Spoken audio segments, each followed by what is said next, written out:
Hi there, this is Anna Aspnes from Anna Aspnes Designs. Today I want to walk you through my process for creating the layout that's currently on my screen, as well as introduce you to the latest collection of digital art supplies to arrive in the Anna Aspnes Designs store at oscraps.com.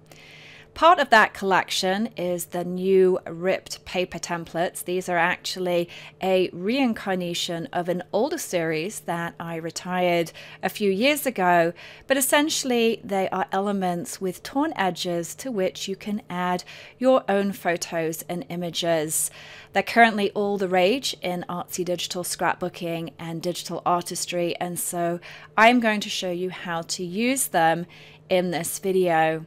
Before I begin deconstructing this page, I want to walk you through the collection that we're going to be using.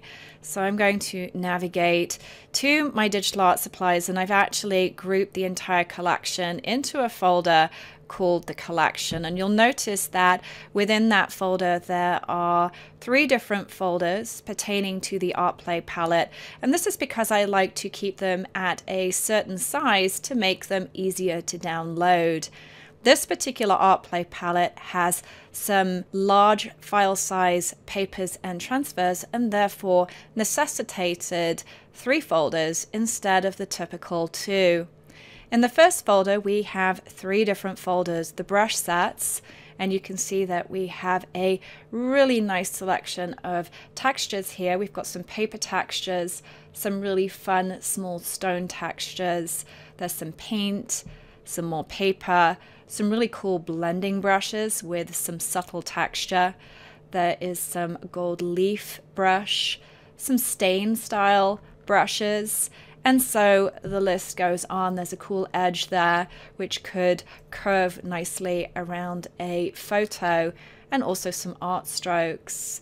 I've also included those brushes in 2 different formats, and I've been asked quite a number of times lately about the difference between the 2. You'll see that they are differentiated by this word large, and basically what this means is that the large version has brushes that are larger than 2500 pixels. The new versions of Photoshop, so that's Photoshop CC and Photoshop Elements 15 and higher, all support brushes up to 5000 pixels, whereas previous versions only support brushes up to 2500. I always make my brushes as large as possible and then resize for those people working in the older versions of Photoshop. Going back to our folder 1 and into the elements, there are always 2 different types of element. I have the elements that are delivered in single PNG format with a transparent background, to which you can apply your own drop shadow layer styles. And then I also have these elements that reside in folders. And these include the element in both PSD and then single layer PNG format. So the PSD file allows you to go in and change the color, shade, and properties of the embellishment layer independently from the drop shadow layer.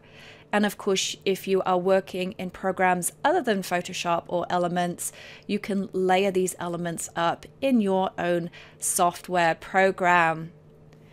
In the papery folder, we have a number of different backgrounds for your digital artistry and scrapbooking layouts.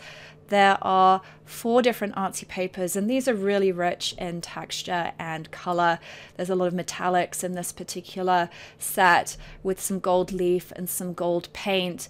This one's quite colorful, whereas the second paper is a little bit more neutral for those of you that like to work with more neutral tones. I'm using this paper number 3 in my layout. I thought this was pretty neat. There's some really cool shapes happening at the top here, which are very reminiscent of perhaps skateboards or surfboards. And I like this texture and imagery down the bottom here, which is reminiscent of a beach pier. Of course, we've got a number of different hearts which can be found in a lot of my papers, one in the form of an art stroke and another in the form of a paper texture. And then the final paper allows you to play around with color, texture, and vibrancy in the actual design. So a super fun one there. Then there are a number of solid papers, and these allow you to create your own artsy backgrounds using the transfers and overlays that are available in the other two parts of the kit. So we have the transfers and overlays, the first folder, a variety of art strokes, gold paint, gold leaf, and paper textures, and then a good mix of both. There's those really fun little stones there. And then in the second folder, we have some more colorful transfers, which you can use on your solid papers. This one's very reminiscent of a sky, as well as this one. And then there are some more complete transfers. Incidentally, the Artsy transfers, where a variety of transfers are delivered in PSD format, which retain their original layered form, are also now available in the Anna Aspnes Designs store. Moving on to the template, this is an opportunity for you to quickly and easily create an artsy page. You can see that I am deviating slightly from my usual monotone template with multiple layers that can be used with the clipping mask function or recolored to also include some of these transfer layers. So essentially you can select your background, add your photos to the framed masks using the clipping mask function, add your journaling and title to quickly and easily create a customized page. The next product in the series is the WordArt, and these days I like to include a variety of different word art so that you can mix and match to create your own artsy titles. You can see how this is demonstrated in the preview of the product. There is usually a beaded threads, which includes an UrbanThreadz with a word in bead format, and this is also delivered in PSD format. This allows you to use the different layers independently, and you can even create a folder of these different beads if you start collecting these WordART Mix products so that you can create your own word art for your pages. Then we have some simple black titles which can be recolored or resized as preferred. You can also add layer styles to them. And these are included in the ABR file so that you can use them with the paintbrush tool. The same goes for the word transfers, which can be easily blended into your background, just like a transfer. And they're also included in brush format so that they can be stamped on new layers in your designs. And then finally, some wooden element style words to which you can add your own custom drop shadow layer styles. And then finally, we have these ripped paper templates to which you can add your own papers and photos to create custom elements. And you can see each one of these is included in its own folder. And I've included those again in multi-layer PSD format and then also in separate layers for those users using programs other than Photoshop and Elements. So going back to our layout, you can see that I have blended a photo into a background and then I've added a secondary photo to one of the templates. The next part of this session is to show you my process on how I created this page by deconstructing the PSD file. So if we go ahead and look in the layers panel, you can see that I have organized all of the layers of my layout into folders so that we can go through them independently. First of all, I'm going to turn off the visibility of those folders, and then we will build the layout up from the foundation. So I began my process by creating a new layout by going to File, New, and then I created a new file at 12 by 12 inches at 300 dpi. This accommodates the chosen paper perfectly, and in this case I'm using Artsy paper number 3 from ArtPlay palette Surfs Up. I next added the PhotoBlendz and photo to my paper. And if I go ahead and open up this folder and turn off the various layers, you can see that there are multiple layers to this PhotoBlendz, and a lot of my PhotoBlendz now are delivered in multi-layer format. This basically allows you to separate the mask layer from all of the texture layers. So I'm going to go ahead and turn off all of these layers and then switch them on. So you can see that we have this texture layer here, which I recolored from black to a green that coordinates with the colors in my layout. I'm going to turn on the text layer, which I also recolored from black to pink. And I also added a multiply blending mode. Previously, I'd added a color burn blending mode to that texture. And then the next stain is a linear burn blending mode, and it's been recolored to a darker green. Notice how all of these colors coordinate with the colors in my Artsy paper. I then have this PhotoBlendz, and usually you'll see this in black. You can see that I recolored it to white, and this is because when I clipped my photo to the PhotoBlendz, then some of the edges were showing. So by changing the color, I was able to hide some of the edges of my photo.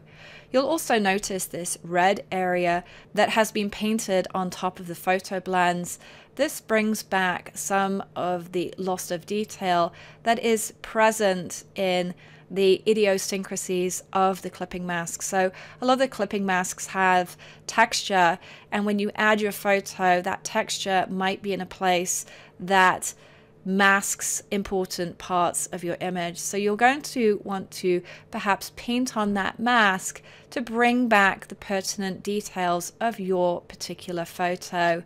And then finally we have this art stroke, which I have left at a normal blending mode and in black. The next step was to add some elements to my layout. So I'm going to go ahead and add those in. And you can see that the elements are in terms of the UrbanThreadz number 15. So I used file number 10 that was released a few weeks ago and is available from the Anna Aspnes Designs store. And then also a heart element from the Surf's Up ArtPlay palette. And if you click on this FX symbol next to that element, you can see that I applied a very small drop shadow. So I've got the angle at 90, distance at 8, and size at 2. Typically I like to have an angle of 120. For some reason it keeps defaulting to 90, so I'm going to go in and change that now, and you can see that we have a bit more of a prominent drop shadow added to that particular element.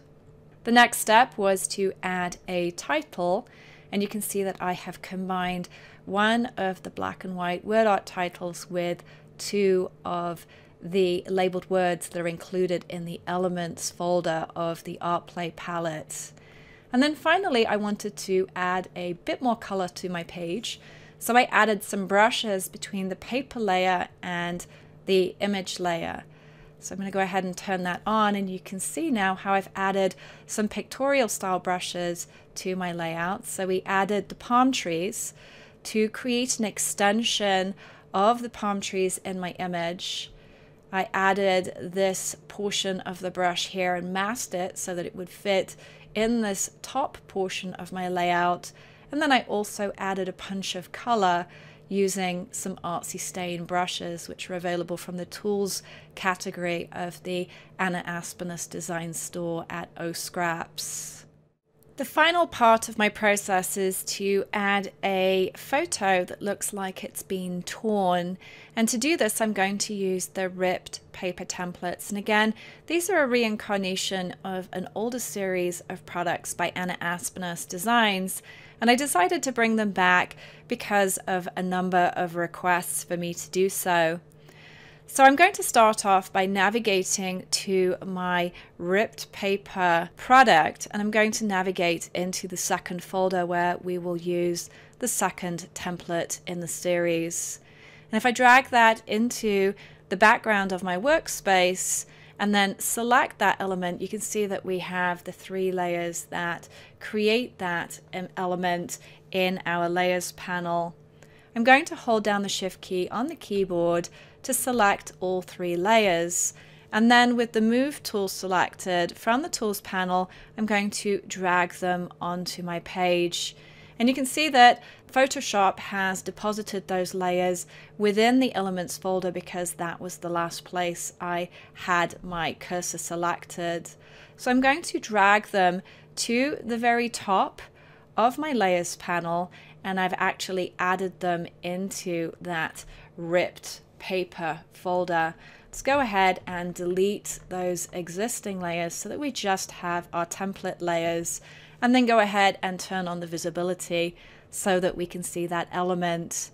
And then I'm going to move this element into position, and you want to make sure that you actually have the folder selected and not just the layer.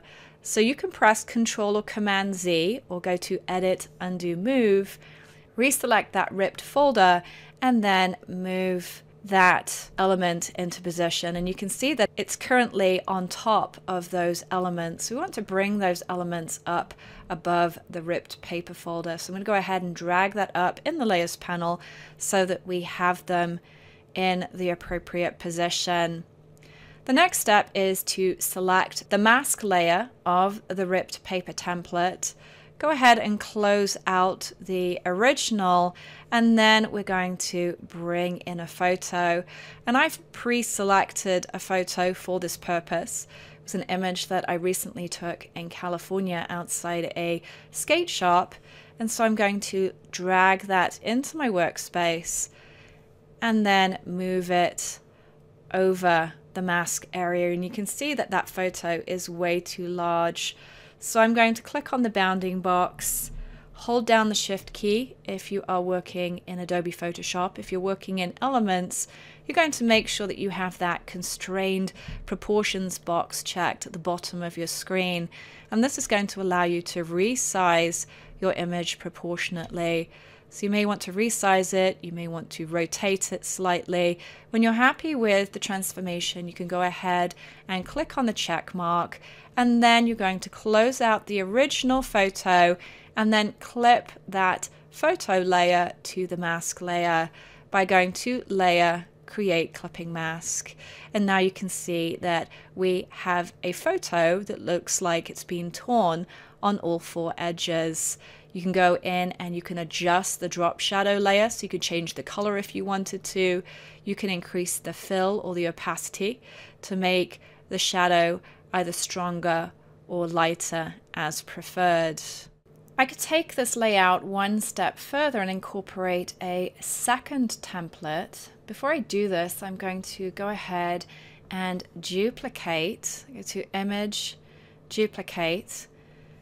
Duplicate my PSD file, and then I'm going to go ahead and turn off the Elements layers, the ripped paper, torn template, and also the title layers, so that I'm just left with the composition from the background. And then I'm going to go to Layer, Flatten Image, so that all the layers become one single layer. And then I'm going to go to File, New, create a new 12 by 12 inch file at 300 dpi, and then go ahead and access a second ripped paper template. And if you access the first template that's in this product and bring it into your workspace, access the layers and then move them onto your background, you'll see that this is actually a full page template. If I go ahead and zoom out, you can then place that template in the center of your image. You may need to use your arrow keys just to nudge that slightly. Go ahead and remove the original from your view. Then go ahead and grab that image, and what you're going to do is you're going to clip it to that mask layer. So we'll bring that image over so that it sits on top of the mask layer, and then go to Layer, Create Clipping Mask. And now you can see that we have a completely different look for our page. This was a copy, so I'm going to go ahead and remove that. I'm not going to save it. And then I'm going to go back to our elements, and this time I'm going to grab the elements, the torn template, and the title, and then move them all onto our new page. And now it's just a matter of repositioning those elements as preferred. So you can see, had I flattened the image with these elements attached, then I would have lost them outside the edge of the paper. And you can complete this effect.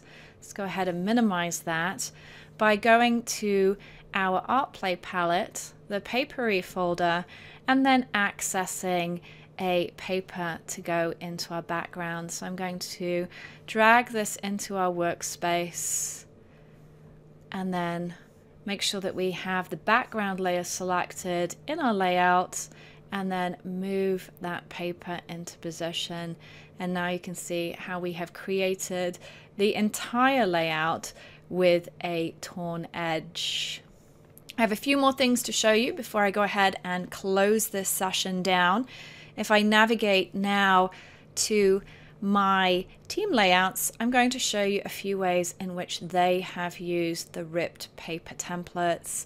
So Adrienne's done two different layouts. You can see how she has layered some of the templates on top of one another and then clipped a variation of Artsy papers and her photo to the different mask layers to create a really cool effect. I also like how she's rotated and only partially used the mermaid element that's included with ArtPlay palette Surfs Up. Mickey took a photo of her husband and placed it as a supporting photo to her much larger photo that takes up the majority of her page. And I love that the heart signifies her love for her husband. Another layout by Adrienne, she's used the templates and duplicated them, resized them, and included photos of her family to create a page that is about her ancestry. And then finally, Lindy has followed a similar MO to Mickey in that she has created a torn photo that supports a much larger blended photo. But I also like how she's created her own heart element by clipping a paper and a word transfer to that template, which provides a great place for her title. So lots of ideas here on how to use the ArtPlay palette Surfs Up collection, and also how to use the ripped paper templates. If you have any comments or questions, please leave them below this video. It's always nice to get feedback for the videos that I create for you, and that way I can make them better too. Have fun with the latest collection, and I will be back in this space very soon. Thank you.